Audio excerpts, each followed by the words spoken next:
Shreyas Iyer could go on to win another IPL and still be denied the captaincy for that Indian team. A lot of interesting names had come up after the India squad to England was announced. A lot of people talked about why Sarfaraz Khan and Mohammad Shami were missing, but especially one particular name in the form of Shreyas Iyer. Not only were his domestic numbers brought up, but a lot of people talked about why he cannot be in the test squad or at least the white ball captain. Now before we talk about Shreyas Iyer and other players who have missed out from the squad, hit that subscribe button. Before we even talk about Shreyas Iyer and his potential as a captain, it's important to talk about Shreyas Iyer the batter and what this 30-year-old has already been able to accomplish, especially in the last few seasons of domestic as well as international cricket. Now in the 10 seasons that Shreyas Iyer has been part of in the IPL, there have been 6 seasons where he scored 400 plus runs, including the current season. Especially the IPL of 2025, the current season, has been something else for Shreyas Iyer. He's not only scored at a brilliant strike rate of 171, which is a huge jump from last year, but he's also played at a really good average of 50 plus. In the IPL of 2024, he had an average of 39 with the bat with a strike rate of 146. And in the IPL of 2022, he had an average of just 30 with a strike rate of 134.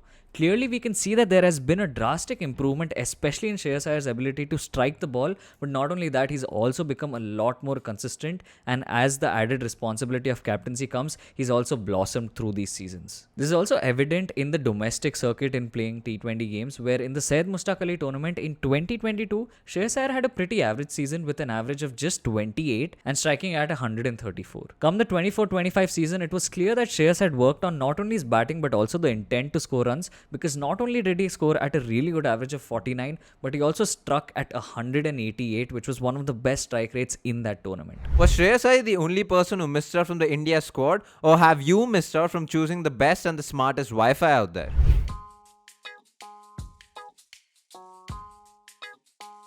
Bro, I just chased 18 runs in the final over. No lag, no frame drop, just clutch. Bro, Axe Smart Wi-Fi OP. Remember the times when we used to play the same exact game and the ping used to go to like 999 plus and all of that, especially in that last over. But now all of that is changed.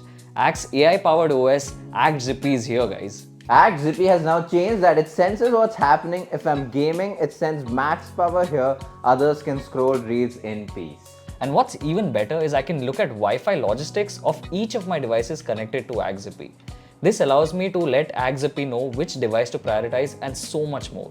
And it even tries to self-heal. If anything's off, Axe Zippy handles it before we even realize. Literally no other Wi-Fi provider offers this high-tech AI capabilities. I haven't shouted Wi-Fi ko kya hua hai for the longest time ever since we switched to Axe Smart Wi-Fi.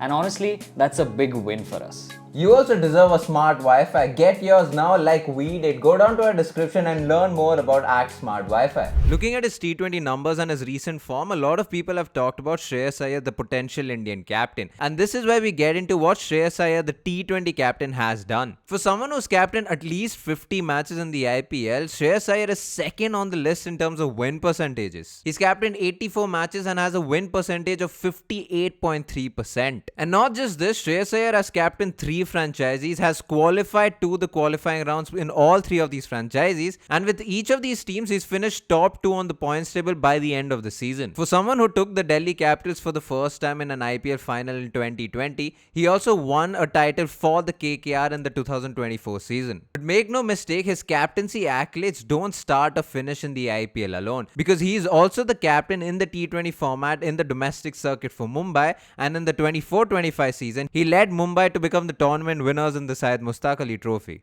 And despite all of this, we don't even see Shreyas Iyer featuring in the T20 international squad for India. The simple reason there is that the competition is just too stiff at the moment, and it becomes impossible for Shreyas to break into that squad unless there is a player who's not performing or unless there's a player who potentially goes out. Someone who could very likely go out in the next 2 to 3 years might be a Suryakumar Yadav, and that is where Shreyas Iyer might have the opportunity to re-enter that T20 squad, possibly as captain. But until then, and until this squad keeps doing well, not only in bilaterals but also in the 2026 T20 World Cup, there is definitely no place for Shreyas Iyer in the T20 squad. Especially at this moment, because both Suryakumar Yadav and Shreyas Iyer essentially have the same role. They both bat at either number 3 or number 4.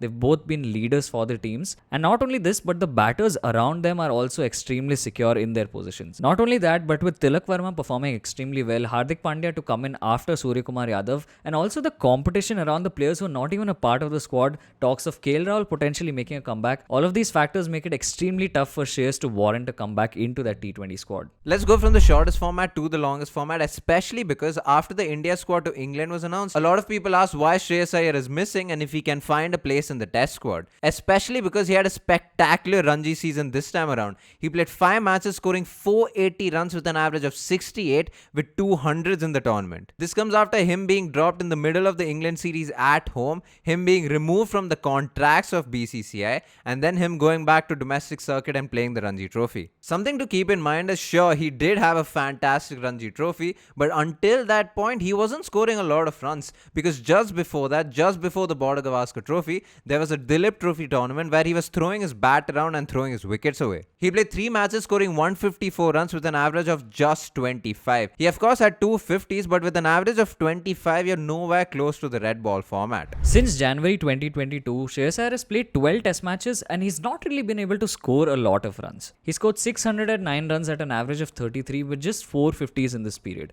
Especially the years of 2023 and 2024 were where he really struggled to get any kind of runs in red ball cricket, going 12 innings in those 2 years without even a 50 plus score. Now the conversation around the time when Shreyas was about to be dropped was that he was struggling against the short ball, but not only that, for a player who was renowned as one of the best players of spin in Indian cricket, he was getting out to spin way more than he should have. And because of this and the lack of scores, it was evident that Shreyas Iyer would be dropped, which is eventually what happened midway through that England series. And now, of course, we know that Shreyas Iyer has worked on that short ball problem and has gotten better at playing the short ball, but for him to be able to show this, he will have to consistently score runs. Having played just 5 matches in the Ranji Trophy and a few games of Dulip Trophy cricket, this is not going to be enough for him to break back into that squad. And apart from all of this, even if we consider the fact that he is starting to score runs in red ball cricket, he's not even been the Mumbai captain yet. And even in the Dulip Trophy where he was captain of India D, they did not perform particularly well, finishing last in that tournament. And so even if Shreyas Iyer goes on to have good seasons or would have had a lot of good runs behind him,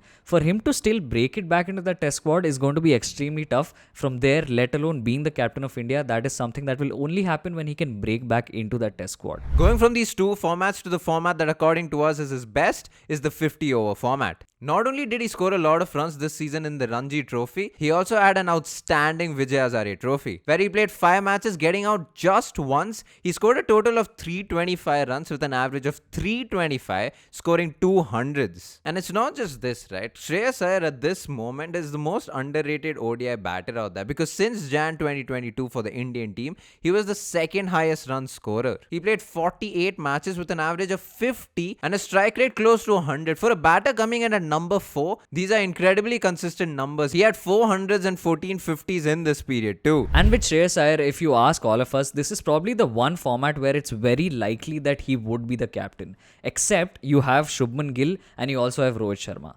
Now, firstly, the problem here is that Rohit Sharma is still the captain of the ODI setup, and with just 2 years to go for the World Cup in 2027, it is very likely that Rohit might captain the Indian team up until that World Cup. With that, Shubman Gill is also currently the vice captain of that ODI setup, and he's also now the test captain. So logically speaking, if Shubman shows half decent performances in the red ball setup as a captain, he will very likely become the next captain of India. And even if this scenario does not pan out, and say for example that Rohit Sharma retires after the 2027 World Cup, Shreyas Iyer at that point will be 32 years of age.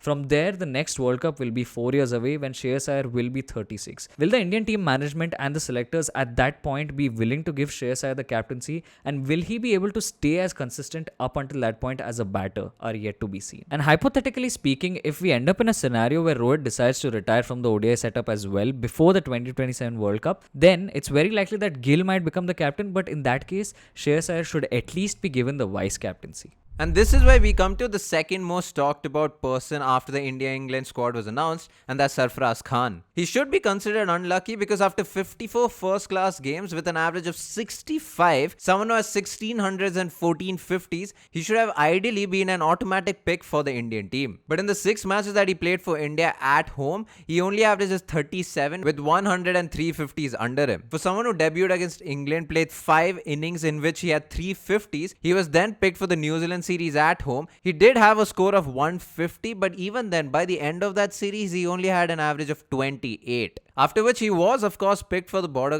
Trophy, where he did not play in any of the games. And this is why we talk about Sarfaraz Khan, because for someone who did not feature in any of the games in Australia, isn't travelling to England with the Indian team. The real question is, does the New Zealand series actually warrant him a drop from the squad entirely? Objectively, if you look at his first class numbers, he should have been in the playing 11 from the get-go, but unfortunately for him, for whatever reason, the Indian team management don't think as of yet that he can play in the Sena countries. Now the only argument is, and if it's fair at all, how are you supposed to judge a player without giving him an actual chance? The good news is that Sarfaraz Khan will travel to England, featuring in the India A squad to play against the England Lions. So if he does want to prove himself, this is the best opportunity. And from there we come to the final set of names who missed out on berth for the England tour. The first name being Axar Patel, but it's quite evident as to why he missed out. You have the likes of Ravindra Jadeja, who without a doubt will be starting ahead of Axar Patel. And other than that, the other all-round spin bowler that you have is Washington Sundar.